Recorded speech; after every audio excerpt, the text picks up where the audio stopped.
Bonjour. Sur le thème Grandir près de Jésus, poursuivons notre lecture du livre Comment initier nos enfants à la vie spirituelle de Maurice Thiesch au chapitre 3. La notion du bien et du mal. Les disciples de Jean-Jacques Rousseau croient que l'enfant est bon lorsqu'il vient au monde et que, si rien ne le corrompt, il saura très tôt et très bien distinguer le bien du mal. Les adversaires de cette théorie pensent au contraire que le petit de l'homme est semblable à une cire vierge et molle sur laquelle l'éducateur doit creuser les empreintes nécessaires. Il importe que les parents et les maîtres soient fixés sur cette question s'ils veulent obtenir le maximum de résultats favorables de leur action éducative.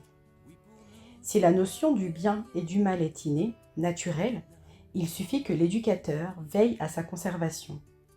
Si, au contraire, cette notion doit être acquise, l'éducateur lui-même doit être parfaitement fixé sur ce qui est bien et sur ce qui est mal, ainsi que sur la meilleure méthode à employer pour acquérir cette notion. Il faut reconnaître que l'une et l'autre de ces thèses soulèvent de sérieuses objections.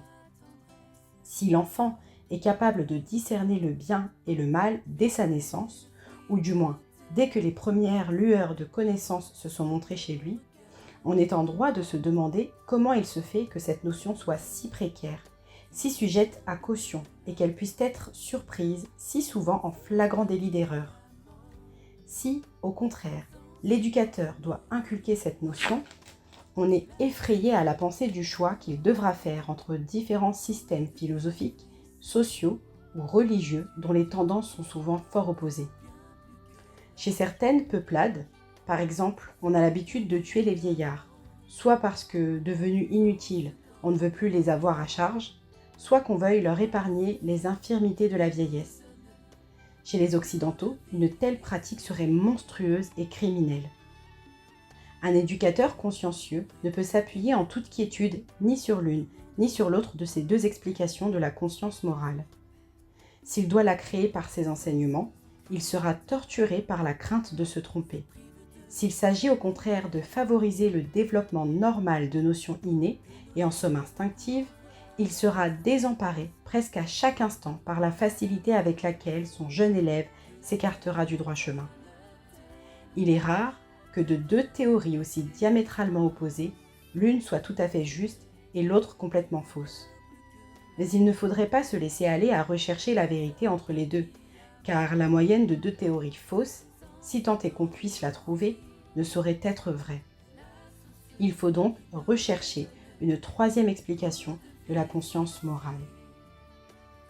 Comme on en a l'habitude dans notre revue, c'est aux pages des Saintes Écritures que nous la demanderons. Dieu, étant le Créateur, a certainement renseigné sa créature sur ce point, puisque son bonheur en dépend. Or, la Bible explique que Dieu a donné à l'homme une faculté que ne possède pas l'animal et qui lui confère la possibilité de s'élever sur le plan divin, de connaître Dieu, de communiquer avec lui. Cet élément essentiel de la personne humaine, c'est l'esprit. On pourrait dire qu'il s'agit d'un organe récepteur, d'une véritable antenne qui capte les messages célestes. Ainsi, Dieu parle à l'homme. Il lui fait sentir ce qui est bien et ce qui est mal et lui dicte sa volonté.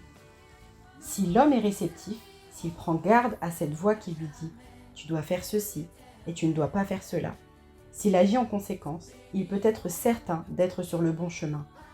S'il méconnaît cette voix, s'il la contredit ou la fait taire, il s'engage sur le chemin du mal.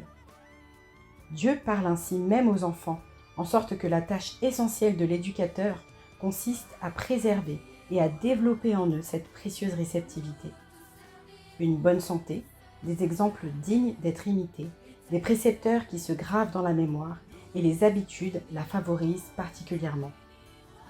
La santé compromise par des fautes contre l'hygiène, les erreurs d'éducation, les théories fausses et les mauvais exemples déforment les messages divins ou finissent par les intercepter presque complètement. C'est ce que signifient tous ces passages des Saintes Écritures qui décrivent l'action divine sur l'esprit et le cœur de l'homme. Nul ne peut dire « Jésus est le Seigneur si ce n'est par le Saint-Esprit. Je mettrai ma loi au-dedans d'eux, je l'écrirai dans leur cœur. Je mettrai en vous un esprit nouveau.